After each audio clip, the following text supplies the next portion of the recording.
Ang latest, ang hottest sa showbiz and entertainment. Heto na sa Ang Pilipinas Ngayon.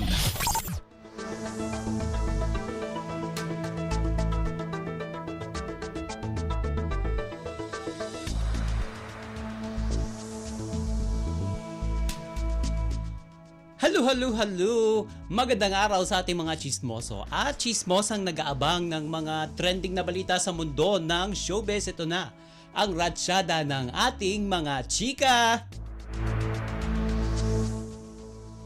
Hindi naman na napahamak ang aktres na si Chi Filomeno matapos ang insidente ng pambabato ng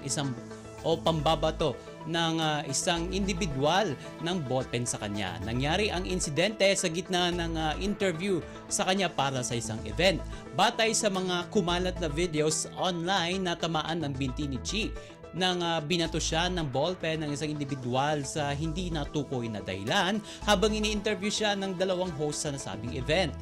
O kahit ganon ang nangyari ay the show must go on pa rin ang atake ni Chi at deadma ito sa insidente.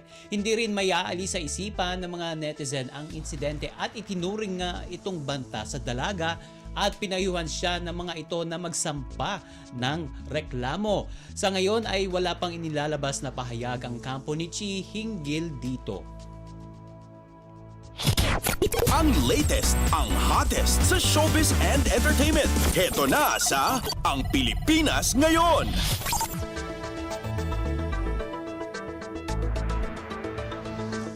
At sa iba pa nating chika for today, inamin ng ultimate leading man na si Piolo Pascual na niligawan niya noon ang Pinoy Big Brother host at singer na si Tony Gonzaga. Sa YouTube channel ni Tony na nakapanayam nito si Piolo at inilahad ng huli ang naging panliligaw nito sa TV host singer. Ngunit tinawanan lang ni Tony ang pag-amin na ito ni Piolo sa nasabing interview.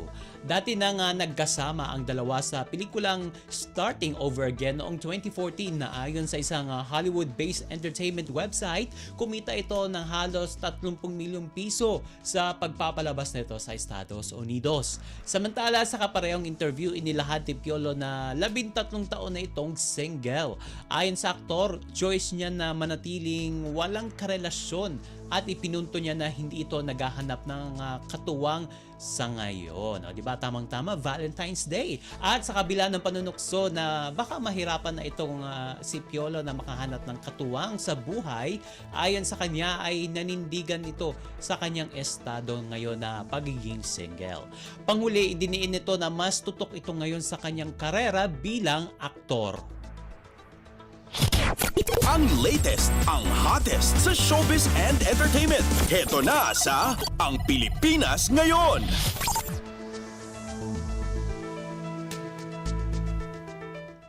At sa uli nating chika for today, wala pa man ang Valentine's Day pero may mga celebrity na ikakasal na this year. Tulad na lamang ng anak ni na Janice de Belen at John Estrada dahil ikakasal na ang kanilang anak na si Moira Estrada sa kanyang kasintahan na si Alfonso Miguel. Inanunsyo ito ni Moira sa kanyang Instagram account kung saan naganap ang surprise marriage proposal nito lamang bagong taon, January 1 ng taong 2025. Ayon kay Moira, sorpresa lamang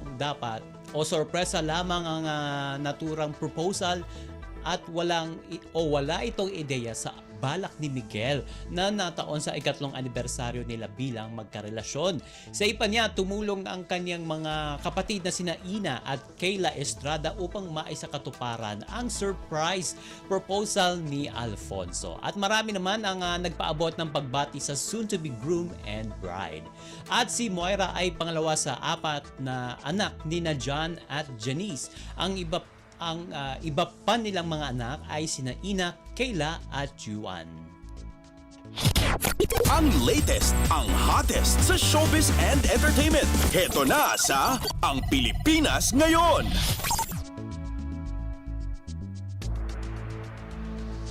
And OMG, wala na tayong sapat na oras para sa ating balitang artista. Maraming salamat mga ka-chismis sa pakikinig sa aking mga chika. For today, ako po si Mama JT para sa Radyo Pilipinas World Service! Ang latest, ang hottest sa showbiz and entertainment. Heto na sa Ang Pilipinas Ngayon.